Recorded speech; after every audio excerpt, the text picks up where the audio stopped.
No nonsense with this one. We're talking about martinis.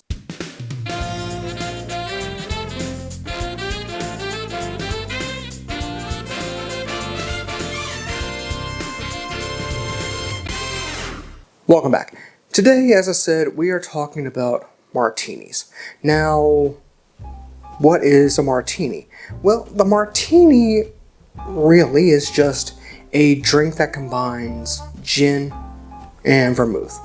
It combines them both into a coupe or a Nick and Nora, such as this. And I'm going to keep this because I'll need it later.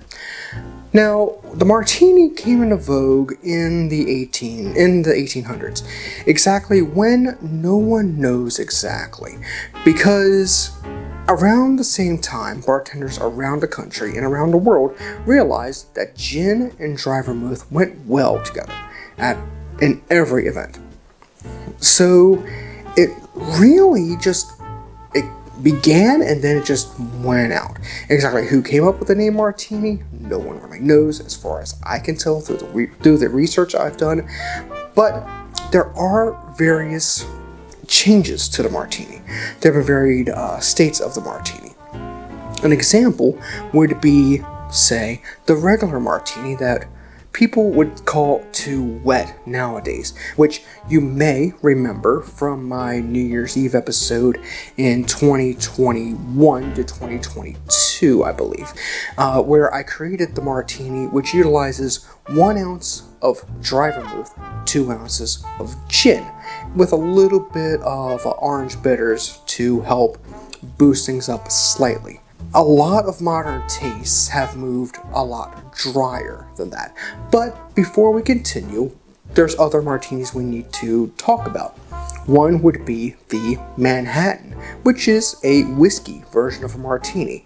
Utilizes sweet vermouth and whiskey. Typically rye, but you could use bourbon in any way, shape, or form if you want to, as well as Angostura bitters.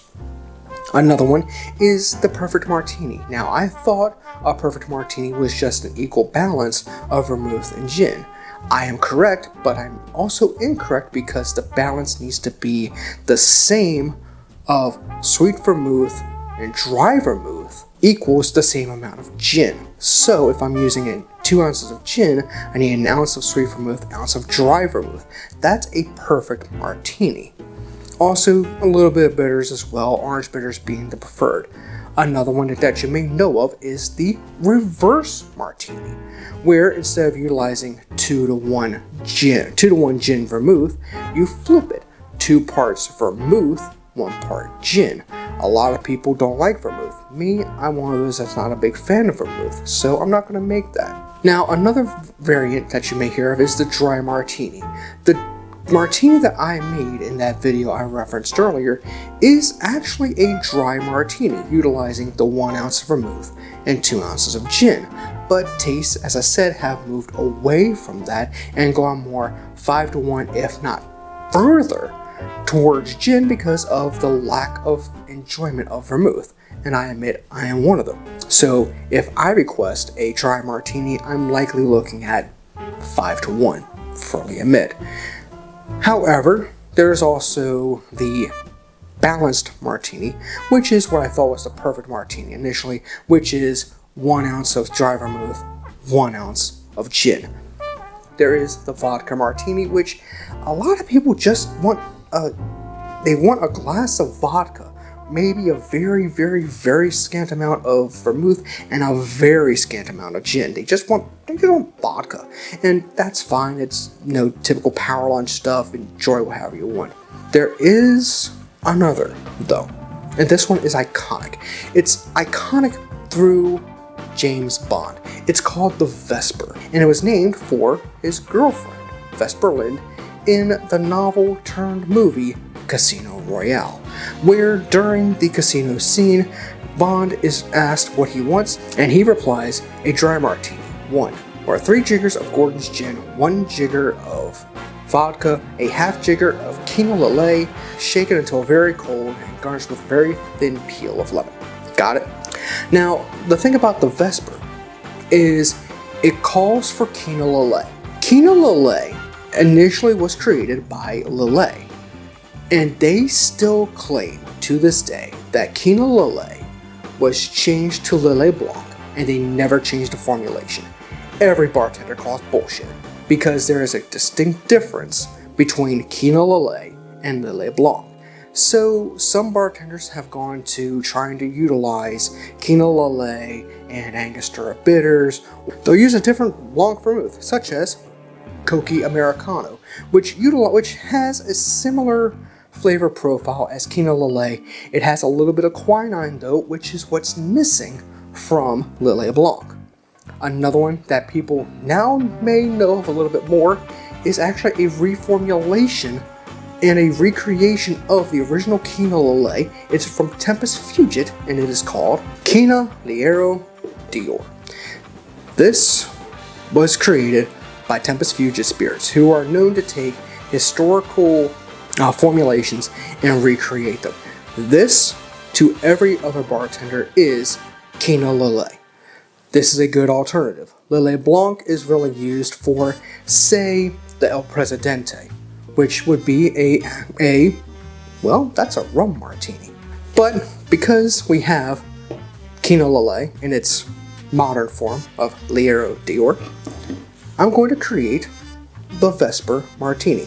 And another thing, should martinis be shaken or stirred? They should be stirred at all times. However, with this, the reason that was given for James Bond to request a shaken martini is because the shaking will help to minimize dilution as well as chill the drink faster. Because according to Ian Fleming, he preferred to have a cocktail before dinner, but have it be very big and very cold and very strong. So, hence shaken, not stirred. And so it's so cold that you don't feel the alcohol going down. I'm going to put this away. And now, Mr. Bond, I will create your Vesper Martini. And because it is a shaken cocktail, grab your shaker. Funny how that works. And I'm going to start this with my Kina L'Aero Dior. Good pop. Half a jigger, which means half an ounce. Half ounce Kina L'Aero or Kina L'Aero Dior. If you have Cocchi Americano, use that. Lillet Blanc, you could use it. It's not technically correct, but you could. And now for the vodka, I'm using Tito's.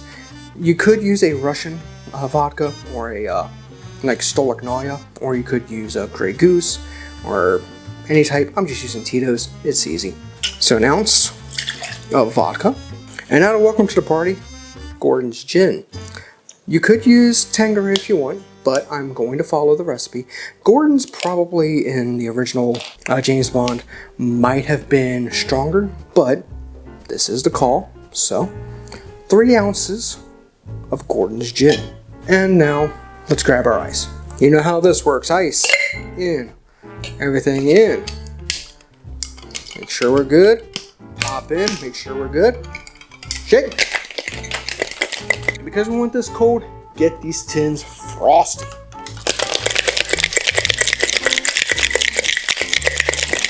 Good. Standing, Mr. Bond. Take your preferred stemmed glassware. I don't have any martini glasses. A Nick Nor should work just fine. Hawthorne down. Strain on in. Ooh, I got too much. I made a mistake. I'm going to need to get one of my larger glasses. So grab a larger glass, Hawthorne in, strain through. It's not as clear as your typical martini because of the Kina L'Aero Dior being a little darker. And now for garnish, the thin piece of lemon. Spritz in, twist if you want to, or just add in, and there you go.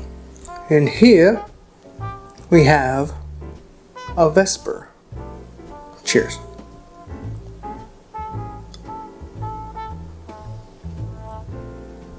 It's slightly sweeter than I remember the martini being last time I had it. It's very crisp, very clean, slightly sweetened, which is a little bit interesting, honestly. the botanicals from the gin, the vodka just helping clear things through, the Kina, the vermouth part of this, it's tempered. The shaking really helps cool it, calm it. Turns into an interesting cocktail. Maybe Mr. Fleming had the right idea when he crafted this cocktail.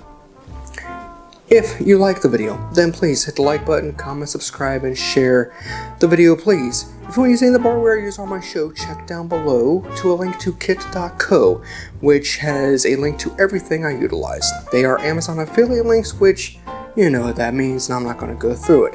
Find all my socials down in the description below as well. Until next time, thank you for watching. I will be back real soon with another cocktail. This has been The Beginner's Bar.